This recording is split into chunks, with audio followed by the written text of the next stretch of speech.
अभ्यास आहे की अभ्यास करून उलट मला वाटतं कंटाळा येतो त्याचा. म्हणजे शेवटी तेव्हा अभ्यास नको असा होतो.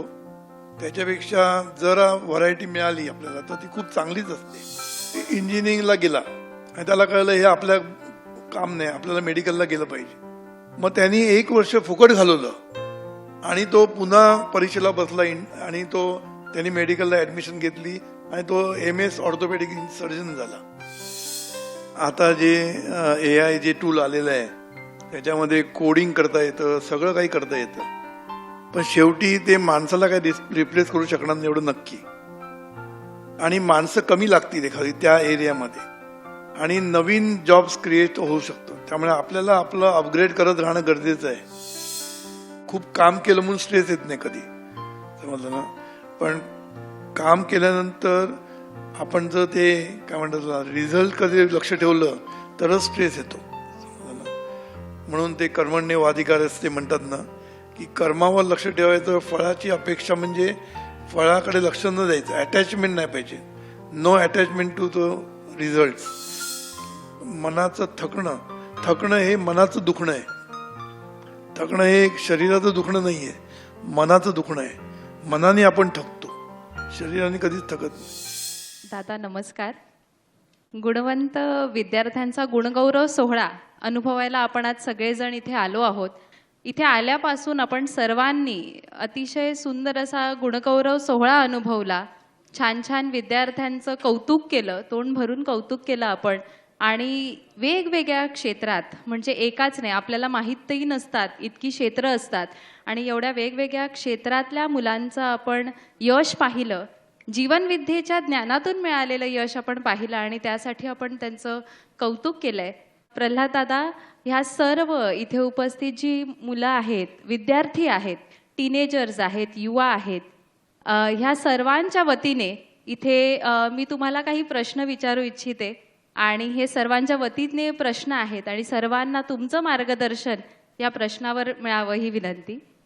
पहिला प्रश्न दादा विचारते की जेव्हा कोणतीही महत्त्वाची परीक्षा येते, बरेच जण आपण बघितले 10वीची परीक्षा झाली, 12वीचे विद्यार्थी आपण त्यांचंही कौतुक केलं.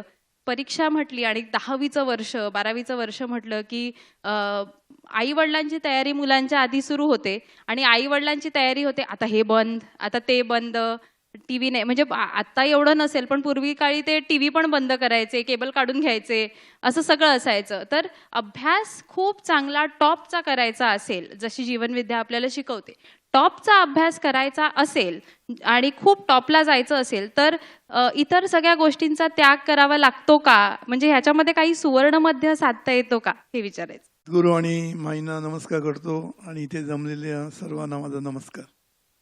याचं उत्तर मला वाटतं मागच्या इंटरव्ह्यूमध्ये दिलेलं आहे सगळ्यांनी.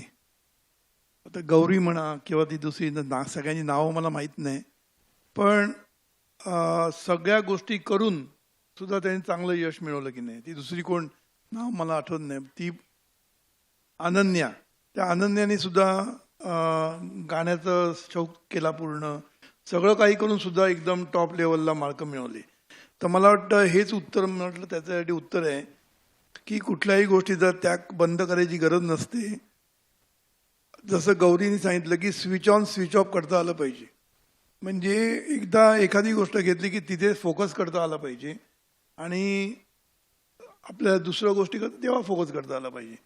आणि कन्सिस्टंटली जर अभ्यास केला दर दिवशी पहिल्यापासून, तर मला वाटत नाही काय सोडायला लागतं. आता मी IIT मधलं उदाहरण देतो. आमच्या IIT मधला जो गोल्ड मेडलिस्ट होता, गोल्ड मेडलिस्ट म्हणजे तुम्हाला कल्पना नसेल, IIT मध्ये जेवढे ब्रांचेस असतात, म्हणजे civil, electrical, metallurgical, mechanical, chemical, या सर्व ब्रांचमधनं जो पहिला येतो त्याला गोल्ड मेडल मिळतं आणि बाकीच्या ब्रांचमधनं जो येतं त्याला सिल्वर मेडल मिळतं. म्हणजे मेकॅनिकलमधनं जो येईल त्याला सिल्वर, पण सर्व ब्रांचमध्ये मिळून जो येतो त्याला गोल्ड मेडल मिळतो. आणि तो मुलगा संध्याकाळी नेहमी फुटबॉल खेळायला जायचं. म्हणजे एवढा IIT मध्ये तुम्हाला टफ किती असणं माहिती आहे आणि एवढे कॉम्पिटिशन IIT मध्ये सुद्धा खूप असते, पण हा मुलगा नेहमी संध्याकाळी याला खेळायला जायचा. सगळं करून करून सुद्धा तो गोल्ड मेडल त्यांनी मिळवलं. तर मला वाटत नाही की अभ्यास आहे की अभ्यास केला तरच माणूस टॉपला जातो. कारण अभ्यास एक अभ्यास करून उलट मला वाटतं कंटाळा येतो त्याचा. म्हणजे शेवटी तेव्हा अभ्यास नको असा होतो. त्याच्यापेक्षा जरा व्हरायटी मिळाली आपल्याला तर ती खूप चांगलीच असते. आमच्याकडे फर्स्ट इयरला मी जेव्हा रुईयामध्ये होतो तेव्हा आमच्याकडे एक मुलगा होता, नाव पण सांगतो पाहिजे तर, माणगावकर नावाचा. दिसायला खूप सुंदर, हाईट बीट असा, गोरापान, क्रिकेट खेळायचा खूप, क्रिकेटमध्ये पण ऑलराऊंडर होता. आणि कोणाला माहीत नव्हता तो कोण मुलगा आहे तो, फक्त क्रिकेटमुळे तो फेमस होता. आणि जेव्हा पहिली सेमिस्टर झाली पहिला, दुसरी हे झाली पहिला, मग लोकांना कळलं की हा किती हुशार आहे. आणि तो 7 दिवस क्रिकेट खेळायचा, त्या शिवाजी पार्क जिमखानामध्ये जायचा, तरी सुद्धा पहिला यायचा. तर आम्ही त्यांना विचारलं होतं तू काय करतोस, तर तो बोलला मी एकदा घरी गेलो, आंघोळ केल्यानंतर मी जो बसतो तो 3 ते 4 तास मी हलत नाही तिकडून, आणि मग अभ्यास आहे की अभ्यास. म्हणून मला तरी वाटतं की अभ्यास खूप करायला लागत नाही. एक UPSC किंवा CA सोडलं, चार्टर्ड अकाउंटंटसाठी जे करायला लागतं ते सोडलं, तर जनरल बाकीच्या कुठल्याही परीक्षेसाठी तुम्ही जर रेग्युलर अभ्यास केला तर परीक्षा तुम्ही चांगल्या रीतीने क्रॅक करू शकता आणि बाकीचे पण गोष्टी तुम्ही नक्कीच जोपासू शकता. दादा थँक्यू. आणि मगासच्या इंटरव्ह्यूमधून आणि तुमच्या आताच्या बोलण्यातून हे लक्षात येते की हा सुवर्णमध्ये साधता येतो खरं तर, सगळं काही करून अभ्यास करण्यात पण खरी मजा आहे. आणि ह्याचाच एक एक्सटेन्शन म्हणून प्रश्न विचारते की काही वेळेला वेगळे स्पोर्ट्स किंवा वेगळे ॲक्टिव्हिटीज करत नसतील मुलं, पण एक सतत सगळ्यांसोबत एक गोष्ट असते, म्हणजे 12वी वगैरेला मुलं गेली की तो म्हणजे आपला फोन हातात असतो, सोशल मीडिया आपल्या हातात असते, आणि हे सारखं ओपन करून बघावंसं वाटतं, सारखं नवीन न्यू फीड चेक करावीशी वाटते. मग ह्या वेळेला परीक्षेच्या वेळेला म्हणा किंवा पूर्ण वर्षभरात सोशल मीडिया आणि आपला अभ्यास अकॅडमिक्स हे कसं मॅनेज करायचं? हा प्रश्न होता कठीण आहे.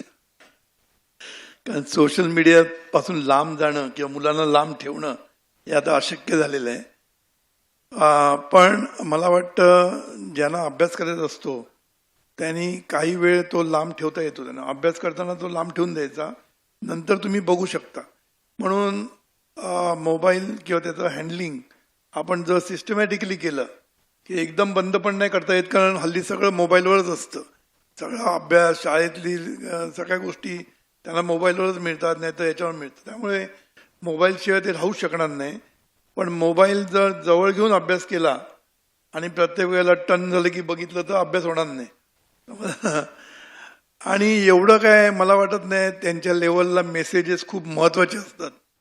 एकदम इम्पॉर्टंट असतं की प्रत्येक टनला बघितलंच पाहिजे आणि अटेंड केलं पाहिजे असं काय नसतं.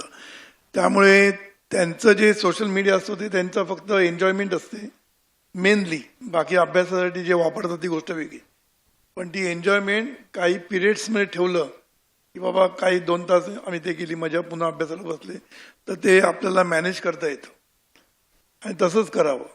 राईट.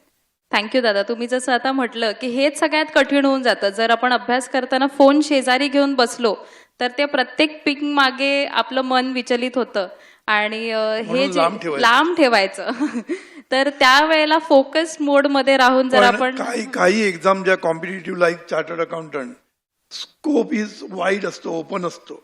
म्हणजे काय विचारेल काय सांगता येत नाही, आणि एवढी एवढी मोठी पुस्तकं असतात. तसंच UPSCला जसं डॉक्टर काश्मीरा संके, तिचा जेव्हा तिच्याशी मी बोललो, तिने सोशल मीडिया कम्प्लिटली 3 वर्ष बाजूला ठेवलं होतं. कारण त्यांचा स्कोप अनलिमिटेड असतो, म्हणजे जगातलं कुठलाही प्रश्न त्यांना विचारू शकतात. त्यामुळे किती अभ्यास करावा त्याला एंडच नसतो. त्यामुळे एंटरटेन म्हणून काही गोष्टी करता येतात, एंटरटेनमेंट म्हणून, पण सोशल मीडियापासून लांब राहणं चांगलं. म्हणून आता माझ्याकडे काही लोक येतात की आम्हाला IAS व्हायचे, आम्हाला UPSC मध्ये जायचंय, तर त्यांना मी एकच गोष्ट सांगतो की तुम्हाला 2 वर्ष मोबाईल बाजूला ठेवता येईल का, तरच जा, नाही तर जाऊ नका. बरोबर ना? नाही तर मग रिपिटेशन आहेच. कारण ते सगळ्यात कठीण परीक्षा असते.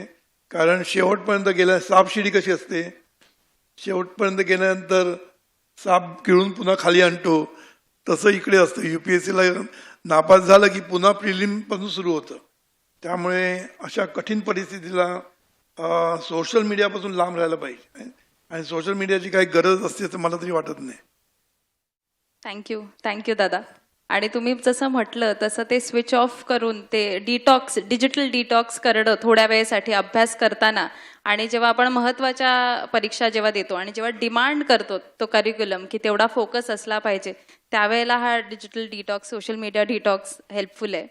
दादा, नेक्स्ट प्रश्न तो असा की जेव्हा हे महत्त्वाच्या परीक्षा आपण क्लिअर करतो आणि 10वीचं वर्ष महत्त्वाचं असतं, 12वीचं वर्ष, नंतर ग्रॅज्युएशन, प्रत्येक टप्प्याला ती परीक्षा झाल्यानंतर दुसरा मोठा प्रश्न असतो की आता पुढे काय करायचं, काय आपण बोलतोय. आणि जसं आपण बोलतोय दररोज नवीन नवीन क्षेत्र उघडत आहेत आणि आपल्याला माहीतही नसतात इतकी नवीन क्षेत्र, ऑपॉर्च्युनिटीज अवेलेबल असतात. मग अशा वेळेला करिअर कशामध्ये करायचं, हा प्रश्न जेव्हा निर्माण होतो तेव्हा बरेच ॲडवायझर्स आणि बरेच लोक येतात की आपल्याला सांगायला तू हे कर, तू ते कर. आपले शिक्षक सांगत असतात, आई वडील एक सांगत असतात, आई वडिलांना कोणीतरी काहीतरी सांगत असतं, ते आई वडील आपल्या मुलांना सांगत असतात. आणि एवढी सगळी इन्फॉर्मेशन येत असते, तर हा निर्णय घेताना नेमकं मुलांनी काय करावं. आपण असं ऐकतो की ऐकावे जनाचे, करावे मनाचे. आणि जीवनविद्या आपल्याला हेही शिकवते की दुसऱ्यांच्या अनुभवावरून शिकतात ते खरे शहाणे. मग ह्या सगळ्यातून नॅव्हिगेट करून आपलं करिअर चूज कसं करायचं. त्याच्या अगोदर मी एक गोष्ट सांगतो की मगाशी जो तू प्रश्न विचारला की सगळं काही करू शकतो का, तर मला वाटतं मूर्तिमंत उदाहरण इथेच बसलेलं आहे. लहानपणापासून मी हिला बघतोय, सगळ्या गोष्टी करून ती अभ्यास करत होती. जीवन विद्या मिशनच्या सर्व कार्यामध्ये तिने भाग घेतला कायम. अजूनपर्यंत सुद्धा ऑफिसमध्ये जरी ती किती बिझी असली तरी ती जीवन विद्या मिशनच्या चाइल्ड डेव्हलपमेंट ह्याच्यामध्ये कमिटीमध्ये काम करते. अमेरिकेच्या बरोबर ती कोऑर्डिनेट करते, बालसंस्कार केंद्र घेते आणि आपल्या शाखेमध्ये सुद्धा निरनिराळ्या कार्यक्रमामध्ये तिचा पुढाकार असतोच. हे सर्व करून सुद्धा ती अभ्यास करून आज MA सायकोलॉजी झालेली आहे. त्यामुळे हे शक्य असतं, सगळं करणं शक्य आहे, फक्त आवड पाहिजे. आवड असेल तर करता येतं सगळं. आता तू जो प्रश्न विचारला की पुढे काय करायचं, खरं म्हणजे पूर्वीच्या काळी आम्हाला एवढं काय माहिती नव्हतं. आमचं गणित चांगलं, सायन्स चांगलं म्हणून आम्हाला इंजिनिअरिंगला आम्ही गेलो. ढकलणं म्हणत नाही, आमचे मित्र गेले म्हणून आम्ही पण गेलो. आमची आवड काय अशी काय तेव्हा पद्धत पण नव्हती बघायची.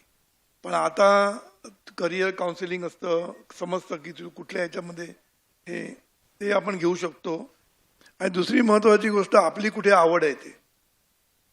कारण तुम्हाला जर आवडत नसेल कुठल्या विषयामध्ये, पण तुम्हाला कुठे तुमची योग्यता आहे ते पण तुम्हाला बघायला लागतं.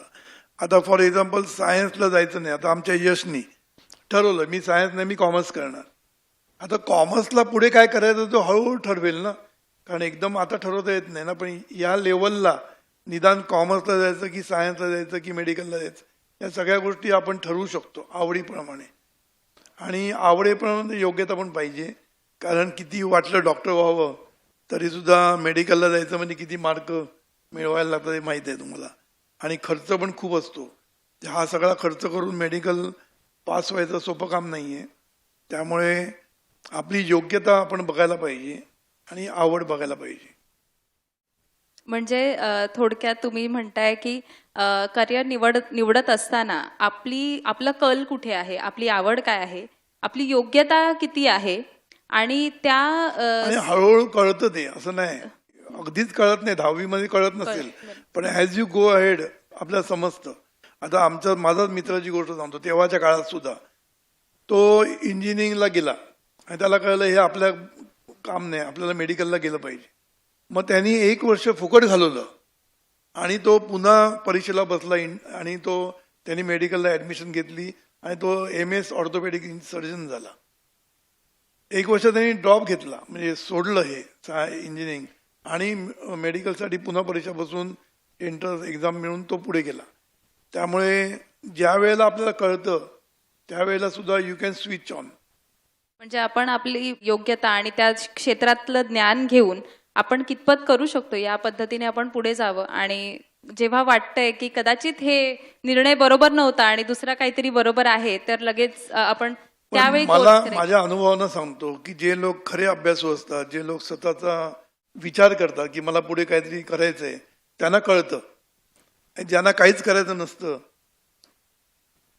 कारण माझ्याकडे काही लोक येतात आई वडील आणि म्हणतात काय, माझ्या मुलाला बिझनेस करायचा आहे, मग मला कळलेला अभ्यास नाही करायचा. याचा अर्थ समजून घ्यायचा.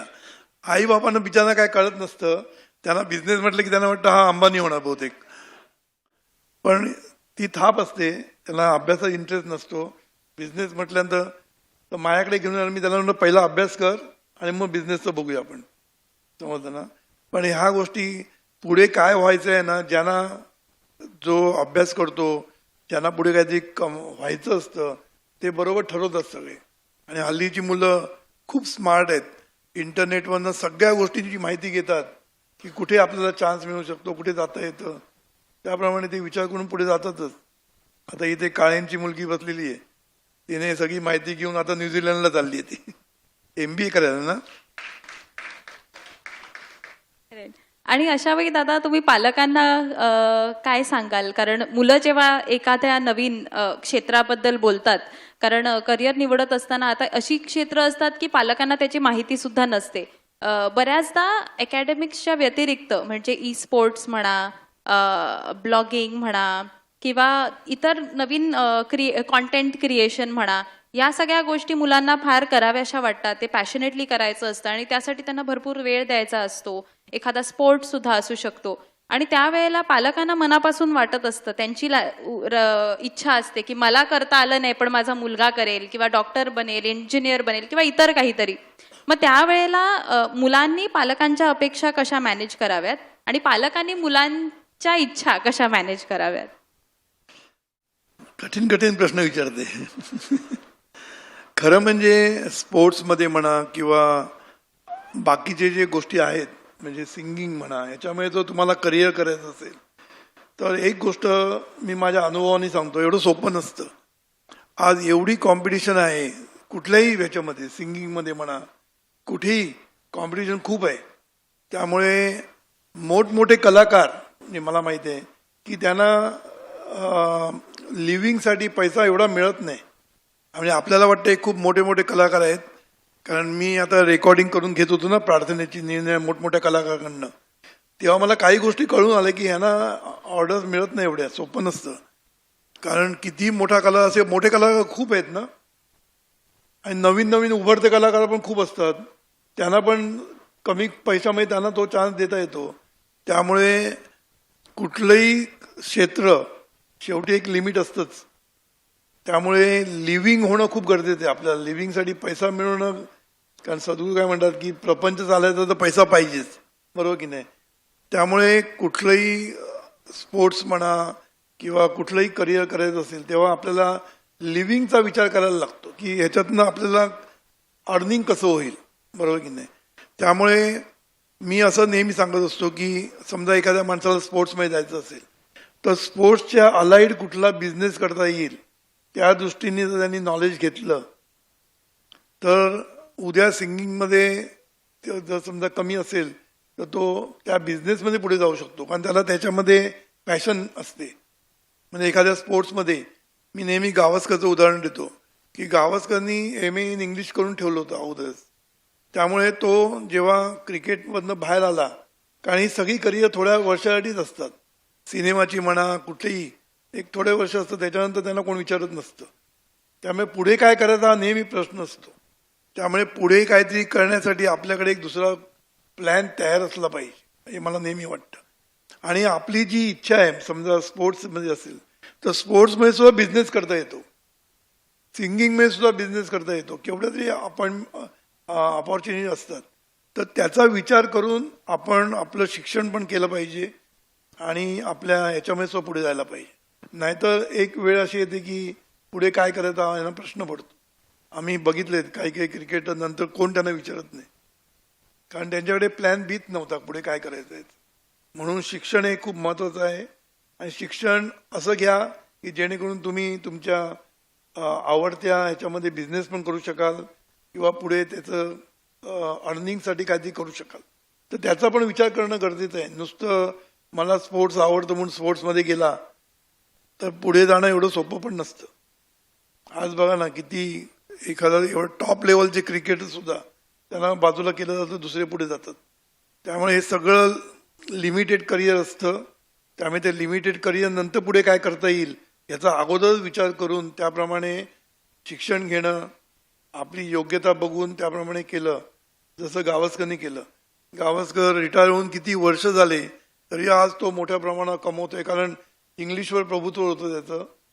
त्यांनी कॉमेंट्रीमध्ये लक्ष घातलं, रायटिंगमध्ये लक्ष घातलं, असं म्हणून त्यांनी क्रिकेटमध्येच आपलं जम बसवला.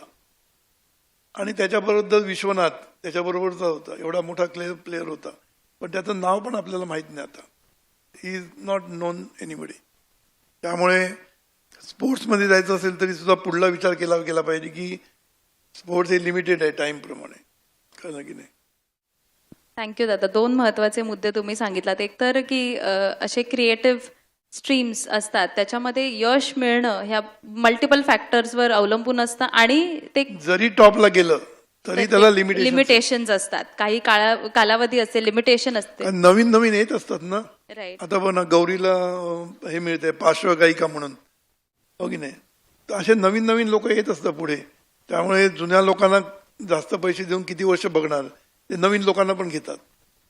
हा पण महत्वाचा मुद्दा तुम्ही सांगितला दादा. कारण आता जी ट्रेंड करते कदाचित आपण एवढ्या स्पीडने पुढे जातोय की काही वर्षांनी ते ट्रेंड करत नसेल आणि त्या नादात जर आपण आपला अभ्यास सोडला तर त्या वेळेला आपण काय करणार हा प्रश्न येतो. म्हणून मला वाटतं बेसिक एज्युकेशन तरी घेतलंच पाहिजे असं मला वाटतं. बेसिक आपण आपलं एज्युकेशन कम्प्लीट करून प्लॅन बी आपला अगदी पक्का ठेवून अगोदर विचार केला पाहिजे. प्लॅन याच्यामध्ये काय निगेटिव्ह थिंकिंग नाही. काही लोक मला म्हणतात असं काय नाही, पॉझिटिव्हली आम्ही पुढे जाऊ आणि टॉपला जाऊ. जरी तुम्ही टॉपला गेला तरी टॉपला जास्त वर्ष राहता येत नाही, कारण कॉम्पिटिशन खूप आहे. एकेकाळी असं नव्हतं, थोडेच ऍक्टर्स तिथे हिंदी पिक्चरमध्ये असायचे, 4-5. आता बक्षीस असे पडलेले आहेत ऍक्टर्स केवढे तरी, आणि चांगले चांगले ऍक्टर्स सिरियलमध्ये आपण बघतो. एक एक ग्रेट ऍक्टर्स आहे पण त्यांना सिरियल नंतर मिळत नाही, चांगले असून सुद्धा मिळत नाही. त्यामुळे कॉम्पिटिशन खूप आहे. आवड नक्की करावी, पण त्याच्यावर एक प्लॅन बी तयार पाहिजे आपल्याला. हे जीवनविद्येचं शहाणपण आहे. कारण प्लॅन बी शिवाय आपण हा असे नवीन क्रिएटिव्ह फील्ड्स एक्सप्लोर करू नये पूर्णपणे. आणि पॉझिटिव्हिटी जरी असली आपल्याकडे, अतिशय भयंकर अशी पॉझिटिव्हिटी जरी असली तरी सदा सावध सदा सुखी हा प्रिन्सिपल आपण अवलंबून चाललं पाहिजे. थँक्यू दादा. आता आपण जसं म्हटलं दादा, ट्रेंड्स येतात, नवीन नवीन गोष्टी येतात. आपण असं म्हणतात आणि खरंच आहे की जग ज्या स्पीडने आत्ता पुढे चाललंय, हे आत्तापर्यंत जेवढे आपण पुढे आलोय टेक्नॉलॉजी म्हणा किंवा ॲडव्हान्समेंट म्हणा, या सगळ्याच्या दृष्टीने त्याच्या कित्येक जास्त स्पीडने आपण सध्या मूव्ह करतोय. पोस्ट कोविड एरा एकदम वेगळा आहे. आणि आता नुकतं सगळे जे बोलतात ते म्हणजे AI. तर आर्टिफिशियल इंटेलिजन्स आलंय, इतकं सगळं सोपं झालंय. म्हणजे माणसाला स्वतःची बुद्धी खूप कमी वापरावी लागते. जे करायला आधी लागत होतं, ईमेल ड्राफ्ट करून मिळतात, त्यासाठी पण विचार करावा लागत नाही. काही व्हिडिओज बनवायला विचार करावा लागत नाही. बरेचसे स्किल्स रिप्लेस झालेत. म्हणजे खूप कष्ट घेऊन कोडिंग शिकली होती माणसं आणि नंतर आता नो कोड मध्ये सगळं करता येतं. एकदम इझी हे प्रॉम्प्ट्स देऊन पाहिजे ती गोष्ट तयार करता येते. मी तर एका ठिकाणी पाहिलं की मल्टिपल चॉईस क्वेश्चन्स असले ऑनलाईन आणि ती एक्झाम असेल तर त्याचा फक्त स्क्रीनशॉट काढून तो AI टूल लगेच आपल्याला आन्सर पण सांगतं ऑन द साईड. म्हणजे हे सगळ्या गोष्टी ज्या आपण करत होतो माणसाची बुद्धिमत्ता चेक करण्यासाठी, त्या सगळ्या गोष्टी अगदी सोप्या झाल्यात. बऱ्याच गोष्टी रिप्लेस झाल्यात त्या AIने. तर दादा, हे सगळं होत असताना अशा कोणत्या गोष्टी आहेत ज्या आपल्याकडे असाव्यात? म्हणजे चेंज इज कॉन्स्टंट आणि आपण लॉ ऑफ रिप्लेसमेंट पण जीवनविद्या सांगतेच की सतत इव्हॉल्व्ह होत राहायचं, नवीन नवीन गोष्टी बदल स्वीकारून पुढे जात राहायचं. पण असे कोणते लाईफ स्किल्स आहेत, म्हणजे इतर स्किल्स जे आहेत ज्यांना AIने रिप्लेस केलंय, पण असे कोणते लाईफ स्किल्स आहेत ज्याला AI रिप्लेस करू शकणार नाही, पण ते जर माणसाकडे असतील तर माणूस नक्की कोणत्याही एरामध्ये आणि कोणत्याही युगामध्ये टॉपला जाऊ शकतो? कठीण प्रश्न आहे. कठीण आहे, कारण आता जे AI जे टूल आलेलं आहे त्याच्यामध्ये कोडिंग करता येतं, सगळं काही करता येतं. पण शेवटी ते माणसाला काही रिप्लेस करू शकणार नाही एवढं नक्की. आणि माणसं कमी लागतील एखादी त्या एरियामध्ये आणि नवीन जॉब्स क्रिएट होऊ शकतात. त्यामुळे आपल्याला आपलं अपग्रेड करत राहणं गरजेचं आहे. म्हणून पुढे काय होणार आहे त्याप्रमाणे आपल्याला आता अपग्रेड करणं गरजेचं असतं. म्हणून मी मगाशीच सांगितलं की कुठलीही गोष्ट ही खूप वेळ टिकत नाही, हल्ली तर टिकतच नाही कुठली गोष्ट. त्यामुळे आपल्याला सतत स्वतःला अपग्रेड करायला लागतं. आणि मुख्य म्हणजे हे जे ह्युमन स्किल्स म्हणतो ना आपल्याला, हे AI कॅनॉट रिप्लेस. कारण एखादा बिझनेस म्हटला कुठलाही की तेव्हा इंटरॅक्शन्स खूप महत्वाची असतात माणसांबरोबरच्या. कारण बिझनेस आणायला AI उपयोगी पडणार नाहीये, समजलं ना. त्यामुळे कम्युनिकेशन स्किल्स म्हणा किंवा प्रेझेंटेशन स्किल्स, या सगळ्या गोष्टी आपल्याला शिकायलाच लागणार आणि त्या रिप्लेस होणार नाही असं मला तरी वाटतं. कारण एकाने असं म्हटलं होतं की म्हणजे मार्केटिंगमध्ये सुद्धा तुम्हाला इंटरॅक्शन्स जास्त ट्रान्झॅक्शन्सपेक्षा. ट्रान्झॅक्शन्समध्ये AI कॅन बी युजफुल, पण इंटरॅक्शनमध्ये ते युजफुल होणार नाही. कारण ह्युमन इंटरॅक्शन सगळीकडे असणारच आहे. आणि ह्युमन इंटरॅक्शन म्हटल्यानंतर मॅनेजमेंट स्किल्स ही आपल्याला यायलाच पाहिजे आणि ती कधीच कमी होणार नाही. म्हणून जीवनविद्या ज्या लाईफ स्किल्स शिकवतात त्याचा उपयोग सगळ्या आयुष्यामध्ये सगळीकडे होऊ शकतो, समजलं ना.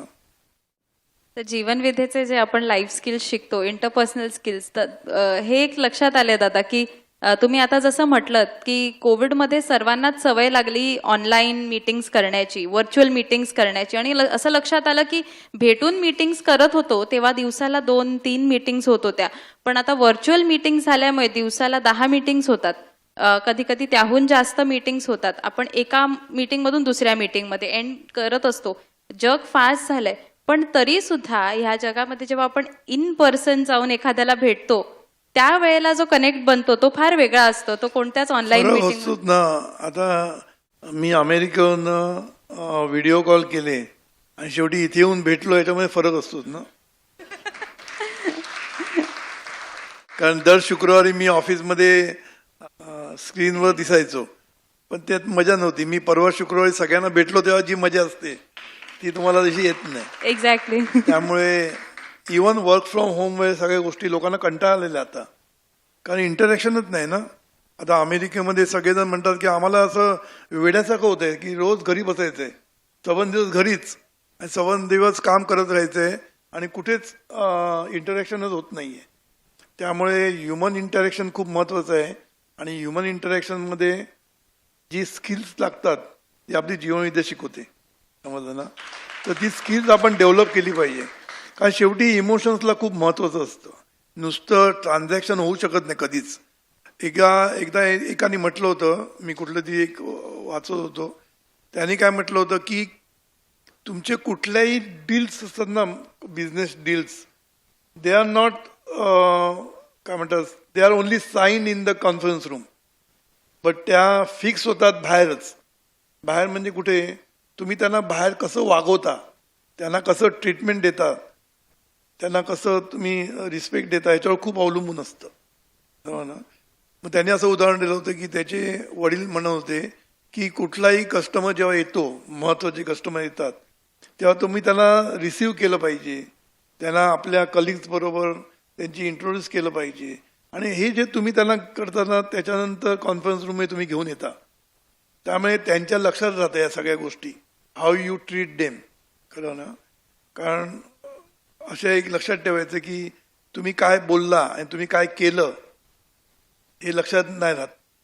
तुम्ही काय बोलला हे पण विसरलं जातं, तुम्ही काय केलं ते पण विसरलं जातं, पण तुम्ही त्यांना फील कसं करून दिलं होतं, हाऊ दे फेल्ट, म्हणजे त्यांना एक्सपिरियन्स, तो फिलिंग, ते त्यांच्या कायम लक्षात राहतं.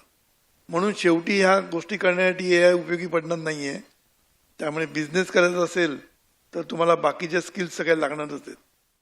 आणि जे जीवनविद्या आपल्याला शिकवत असते, म्हणजे मगाशी पण इंटरव्ह्यू मधून सर्वांनी सांगितलं की आम्ही भलकरची साधना वापरली, आम्ही कृतज्ञतेची साधना वापरली, आम्ही प्रार्थना म्हटली आणि आम्हाला जीवनविद्येचा हा प्रिन्सिपल आठवला, तो प्रिन्सिपल आठवला. म्हणजे या सगळ्या ज्या स्किल्स आहेत त्याच्यातून आपल्याला माणसं जोडता येतात, माणसांशी तसं बोलता येतं. तुम्ही मगाशी म्हटलात तसं कम्युनिकेशन स्किल्स, प्रेझेंटेशन स्किल्स या सगळ्यामधूनच आपण टॉपला जाऊ शकतो. जरी कितीही AIने प्रगती केली तरी P.AI पै यांनी जे शिकवलेलं ज्ञान आहे ते ह्या सर्व AIच्या पुढे आहे. कारण जेव्हा AI आलं नव्हतं तेव्हापासून पै होते आणि पैंनी आपल्याला, सद्गुरूंनी आपल्याला हे शिकवलं.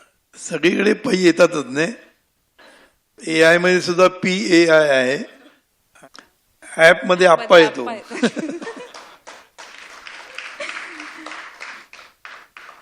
दादा तुमचा एवढा एक्सपिरियन्स आहे. एक मिनिट, मी एक्झाम्पल देतो. अमेरिकेमध्ये एक आपला स्वप्नील थोरात तुम्हाला माहिती आहे, तो अमेरिकेमध्ये आहे.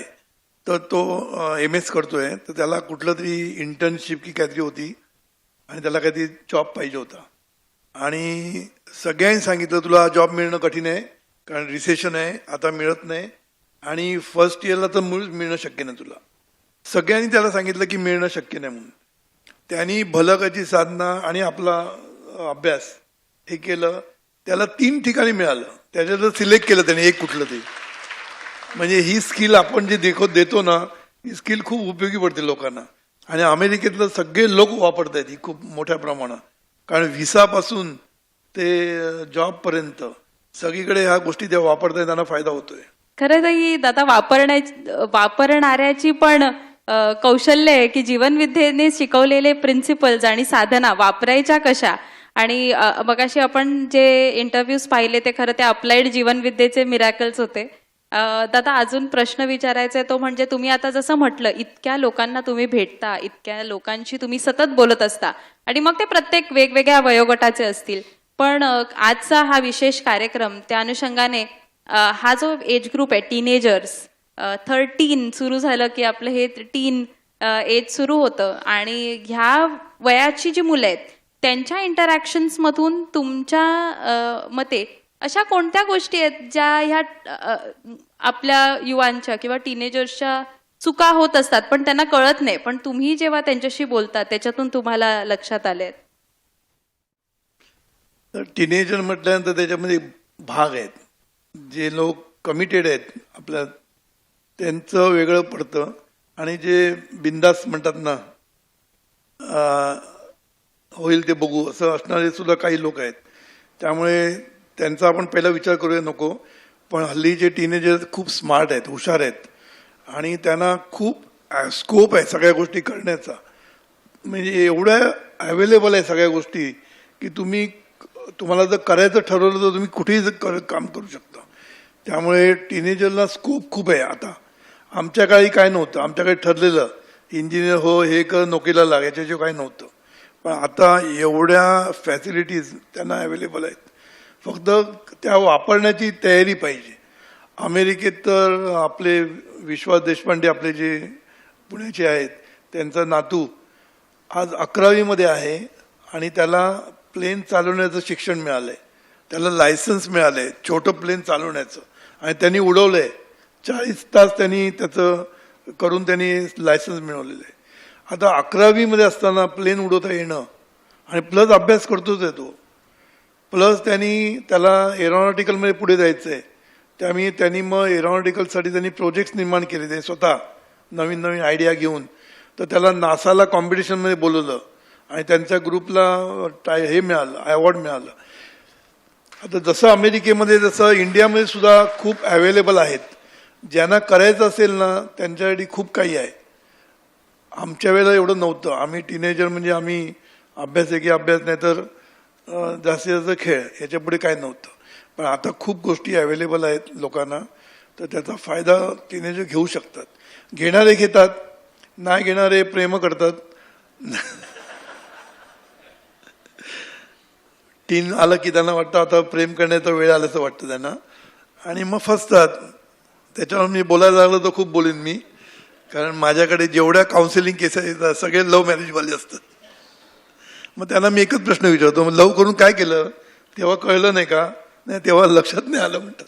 येणारच नाही ना तेव्हा लक्षात. त्यामुळे ज्यांना पुढे जायचं असेल त्यांच्यासाठी आता या टीनेजर्सना खूप वाव आहे आणि खूप गोष्टी अवेलेबल आहेत या लोकांसाठी. म्हणजे एकंदरीत इतक्या गोष्टी अवेलेबल आहेत आणि जर टीनेजर्सना खरंच महत्वाची गोष्ट आहे की त्यांनी ह्या सगळ्या गोष्टींकडे उघड्या डोळ्यांनी लक्ष द्यावा, पाहावा.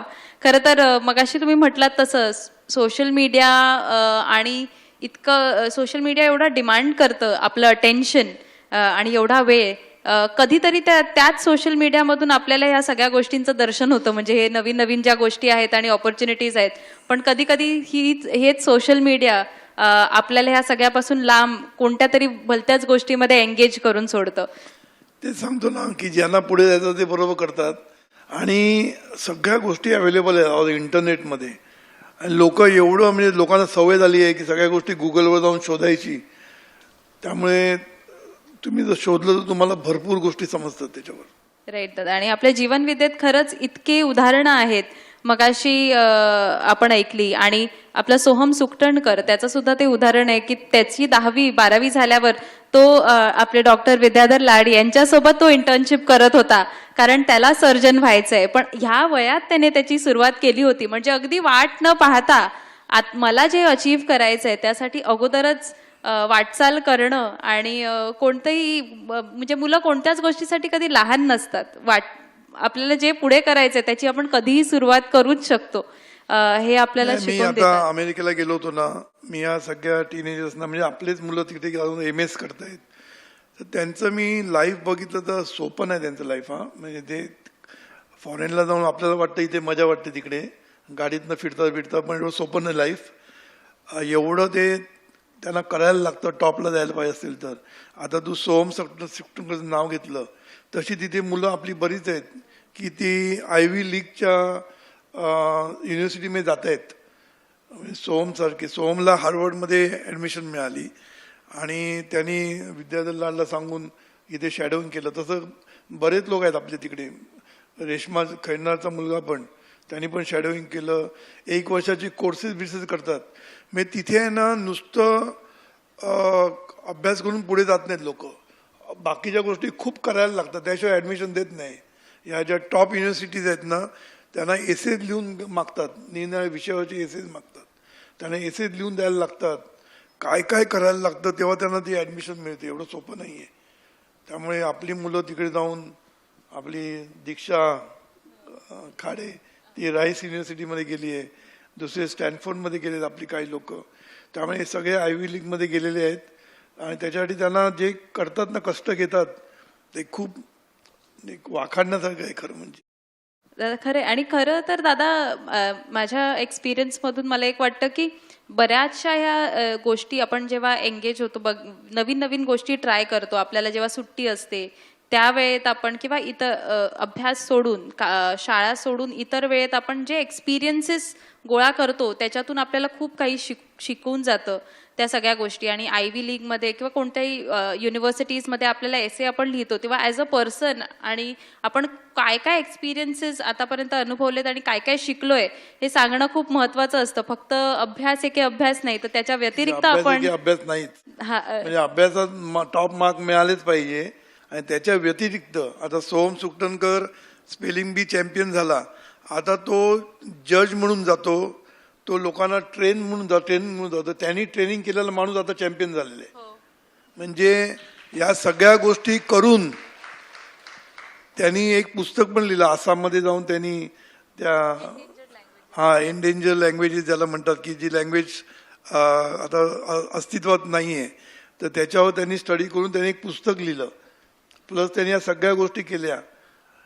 अजून कुठल्या तरी याच्या टीममध्ये त्यांनी टॉप मार्क, हे सगळं करून जेव्हा त्यांनी एसेज लिहिले, हे सगळं त्यांनी जेव्हा प्रेझेंट केलं हार्वर्डला, तेव्हा त्याला हार्वर्डला ॲडमिशन मिळाली. राईट दादा.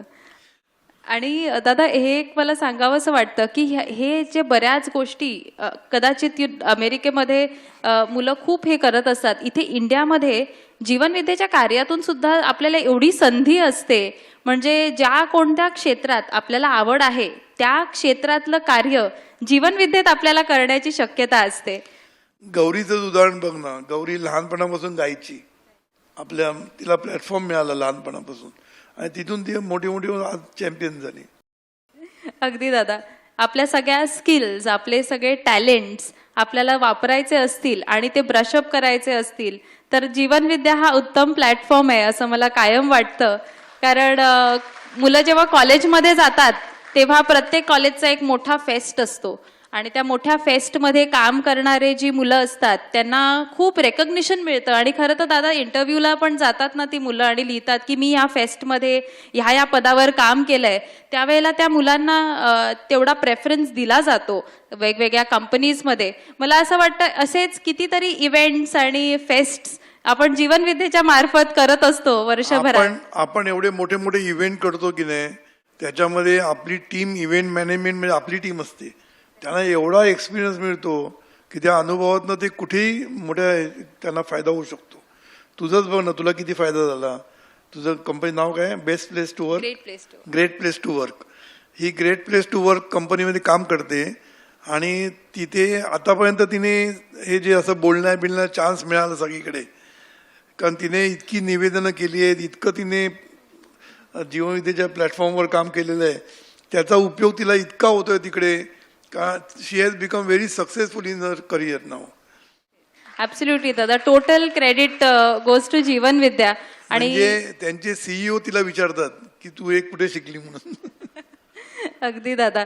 आणि मी जेव्हा 11वी-12वीत होते तेव्हा मला फोटो एडिट करता येत होते, मला प्रोजेक्टर लावता येत होता. म्हणजे कोणाला वाटेल की हे काय आहे, पण जेव्हा कॉलेजमध्ये वगैरे ते प्रोजेक्टर चालायचं नाही, सगळी मुलं अशी बसून राहायची, टेक्निशियन येईल आणि मी म्हणायची त्यात काय, आम्ही लावतो आमच्या कार्यक्रमामध्ये प्रोजेक्टर. तर असे सगळ्या गोष्टी, फोटोज एडिट करणं त्यात काय, आम्ही करायचो फोटो एडिट. आणि हे सगळं जीवनविद्येच्या वेगवेगळ्या कार्याच्या अनुषंगाने आलेले एक्सपिरियन्सेस जे आहेत आणि एवढ्या मोठ्या आपल्याला प्लॅटफॉर्म मिळतो, ह्याच्याने आपल्याला आपल्या अभ्यासाव्यतिरिक्त इतकं शिकण्यासारखं आहे. तर आमच्या कार्यकर्त्यांना खूप शिक्षण मिळतं. म्हणजे कार्यकर्त्यांना जो अनुभव मिळतो ना, त्याचा उपयोग नक्की आपल्या पुढे आपल्या ह्याच्यामध्ये होत असतो. तर ह्या कार्यक्रमाच्या अनुषंगाने सुद्धा दादा आपण या सर्व मुलांना ते आवाहन करूयाच. आणि एक अजून दादा प्रश्न विचारते मी शेवटचा, की तुम्ही टीनेजर होता तेव्हापासून आताच्या टीनेजर्स पर्यंत जर कम्पेअर केलं तर तुम्ही म्हणाल की बराच फरक आहे आणि वेळ बदललाय, काळ बदललाय. पण दादा अशा कोणत्या गोष्टी आहेत ज्या बदलल्या तर आपल्या माहिती आहेत, अशा कोणत्या गोष्टी आहेत ज्या अजूनही तशाच आहेत? तुम्ही जेव्हा टीनेजर होता तेव्हा आणि आता कोणत्या गोष्टी अशा आहेत ज्या बदलल्याच नाही आहेत आणि कोणत्या गोष्टी त्या अनुषंगाने तुम्हाला सर्वांना सांगाव्याशा वाटतात? बदलल्या नाही. फरक एवढा सांगतो की आम्ही बावळट होतो, आताची टीनेजर खूप स्मार्ट आहेत. आणि कोणत्या बदलल्या नाहीत? कुठल्या बदलल्या नाही. खरं म्हणजे आपल्या ज्या व्हॅल्यूज असतात ना, त्या बदलत नाहीत ना कधीच. आता कृतज्ञता तेव्हा पण महत्वाची होती आणि आता पण तेवढीच महत्वाची आहे, बरोबर की नाही? त्यामुळे व्हॅल्यूज बदलत नाहीत. पण आताची मुलं स्मार्ट झालेली आहेत आणि आणि कष्ट पण खूप घेतात आताची मुलं. म्हणजे आमचं लाईफ खूप सोपं होतं त्या मानाने, कारण कॉम्पिटिशन तेवढीच कमी होती. आणि कॉम्पिटिशन कमी होती असं नाही, पण आताच्या कधी तुम्हाला कामाला कधी काढून टाकतील काय करायचं, टेन्शन्स खूप आहे आता. स्ट्रेस म्हणतो ना, स्ट्रेस लेवल आताच्या मुलांना खूप आहे. तशी तेवढी आम्हाला नव्हती तेव्हा, समजलं ना? कारण जॉब मिळालं की आम्ही कायम राहू शकत होतो. पण आता तसं नाही आहे. आता कधी काढतील माहीत नाही अशी परिस्थिती असते. त्यामुळे स्ट्रेस लेवल खूप आहे. आणि त्या सगळ्यामध्ये तेव्हा जी कृतज्ञता महत्वाची होती तीच कृतज्ञता आजही महत्वाची. म्हणजे जो स्ट्रेस असतो ना, तो स्ट्रेस कसा आपण ओव्हरकम करायचा हे जीवनविद्या शिकवते, समजलं ना? मगाशी जे सांगत होते की फोकस करणं, प्रेझेंटमध्ये राहणं म्हणतात, ते खूप महत्वाचं असतं स्ट्रेससाठी. खरं म्हणजे आपण कष्ट करून कधी स्ट्रेस नाही होत. म्हणजे खूप काम केलं म्हणून स्ट्रेस येत नाही कधी, समजलं ना? पण काम केल्यानंतर आपण जर ते काय म्हणतात रिझल्ट कधी लक्ष ठेवलं तरच स्ट्रेस येतो, समजलं ना? म्हणून ते कर्मण्येव अधिकारस्ते म्हणतात ना, की कर्मावर लक्ष ठेवायचं. फळाची अपेक्षा म्हणजे फळाकडे लक्ष न द्यायचं, अटॅचमेंट नाही पाहिजे. No attachment to the results. असं जर केलं तर तुम्हाला स्ट्रेस फार कमी असतो. थँक्यू दादा, एवढं तुम्ही महत्वाचं मार्गदर्शन इथे केलेलं आहे. आणि गेला अर्धा पाऊण तास दुसरं महत्वाचं गोष्ट काय माहिती की मुलांना स्ट्रेस का येतो, कारण राईट टायमाला राईट गोष्टी करत नाहीत. कारण मी पुन्हा इथं सांगतो की कष्ट करून कधीच माणसं थकत पण नाही आणि त्यांना स्ट्रेस पण येत नाही. स्ट्रेस कधी येतो की आपण जे काम केलं पाहिजे लगेच ते आपण करत नाही. आपण नेहमी वेळ काढूपणा करतो ना, त्याच्यामुळे मग हळूहळू ते तुंबत जातं आणि मग स्ट्रेस यायला लागतो सगळ्या गोष्टीमध्ये. म्हणून राईट टायमाला राईट गोष्टी करणं म्हणजे एकाने असं म्हटलं होतं, एक कोणतरी मोटिवेशन बोलत होता की 777चा फॉर्म्युला मी वापरतो. म्हणजे काय, मला जर ईमेल आलं तर मी 7 सेकंदामध्ये त्याचा रिप्लाय देतो. मी खूपच कामात असेल तर 7 मिनिटांनी देतो. आणि मी जर खरंच कुठेतरी क्लासला गेलो असेल किंवा माझा वर्ग चालू असेल तर 7 तासांनी देतो. पण 24 तासांनी रिप्लाय करणं की this is not acceptable right नाव. You have to give immediate reply for everything. आणि त्या गोष्टीला तुम्ही जर इमिजिएट त्याच्यावर काम केलं तर कधीच स्ट्रेस येत नाही. परीक्षेचं पण तसंच आहे ना, रोजच्या रोज अभ्यास केला आणि पुढे ढकललं नाही तर कधीच स्ट्रेस येत नाही मुलांना. पण तो मुलगा पहिल्यांदा काम करत नाही, कन्सिस्टंटली काम करत नाही आणि शेवटी मग स्ट्रेस येतो माणसाला. समजलं ना. म्हणून स्ट्रेस हा कामाने येत नसतो. म्हणून मी एकीकडे म्हटलं होतं की मनाचं थकणं हे मनाचं दुखणं आहे. थकणं हे एक शरीराचं दुखणं नाही आहे, मनाचं दुखणं आहे. मनाने आपण थकतो, शरीराने कधीच थकत नाही. म्हणून मुलं बघा किती खेळलं तरी थकत नाहीत, कारण त्यांना ती आवड आहे ना. पण अभ्यासाला बदलं की लगेच थकतात. दादा, तुम्ही एक खूप महत्वाचा मुद्दा इथे सांगितला, तो म्हणजे प्रोक्रॅस्टिनेशन. की आपण प्रोक्रॅस्टिनेशन तुम्ही जेवढं कराल वेळ काढूपणा तेवढा तुम्हाला त्रास होणार. आणि एखादी गोष्ट लगेच केली जेव्हा ताजी असते तेव्हा तुम्हाला वेळ कमी लागतो. आणि हीच वेळ तुम्ही जर 2 महिन्यांनी केली तर तुम्हाला पुन्हा एकदा सगळी माहिती घ्यायला लागते की काय झालं होतं, कारण ते नंतर आठवत नाही. मग त्याचं सगळी शोधाशोध करायला लागते आणि मग स्ट्रेस होतो. हे मी सगळं अनुभवानं सांगतो की आपण एखादी गोष्ट लगेच केली ना तर तुम्ही ते लगेच होऊन जाते. आणि जेवढी तुम्ही ठेवून द्याल मग करू तेवढं तुमचं स्ट्रेस वाढत जाईल. खूप महत्वाचं आहे हे मला असं वाटतं. कारण इतकी मुलं हा प्रश्न सतत विचारत असतात की मी प्रोक्रॅस्टिनेशन कसं थांबवू. आणि आपण सतत बालसंस्कार केंद्रात सुद्धा शिकवत असतो की जेव्हाच्या तेव्हा जिथल्या तिथे ज्याचे त्यांनी जसे तसे. किंवा आपण इंग्लिशमध्ये मुलांना सांगतो at the right time, in the right place, by the right person, in the right way. तसं हे जीवनविद्येने सांगितलेलं आहे. ॲट द राईट टाइम आपण लक्षात ठेवलं किंवा हे 777 लक्षात ठेवलं की आपण वेळेत काम केलं की प्रोक्रॅस्टिनेशन बाजूला राहतं. पण हे खूप तुम्ही सांगितल्याप्रमाणे मूळ आहे सगळ्या प्रकारच्या स्ट्रेसचं सुद्धा. पण आणि दुसरं मी सांगितलं की कामावर लक्ष द्या. तुम्ही रिझल्टकडे लक्ष गेलं की स्ट्रेस येतो. आज एवढं मला टार्गेट आहे, अजून झालं नाही पूर्ण, मग झालं स्ट्रेस आला. कामावर लक्ष द्या, पूर्णपणे तिथे पॅशनेटली काम करा, रिझल्ट विल कम ऑटोमॅटिकली. तो बाय प्रोडक्ट आहे, तो येणारच. आणि काम आपण 100% ने केलं पाहिजे. दादा, हे तुमचं आजचं जे मार्गदर्शन होतं ते इतकं सुंदर, अतिशय इन्साइटफुल. प्रश्न एवढे कठीण विचारले तिने मला. दादा, खरं इतके इन्साइटफुल तुमचं हे मार्गदर्शन होतं. Thank you so much. इथे उपस्थित सर्वांच्या वतीने पुन्हा एकदा मी तुमची मनापासून कृतज्ञता व्यक्त करते. आणि सर्वांना पुन्हा एकदा ज्यांचे सत्कार झाले ते त्यांना अभिनंदन. दादा, तुम्हाला पुन्हा एकदा नमस्कार. मी पण ज्यांचे सत्कार झाले त्या सगळ्यांचं अभिनंदन करतो. आणि निरनिराळ्या क्षेत्रामध्ये ज्यांनी आज आपलं नैपुण्य दाखवलं ते त्यांना सगळ्यांना आपण सत्कार केला. तर सर्वांना माझ्या शुभेच्छा. धन्यवाद दादा.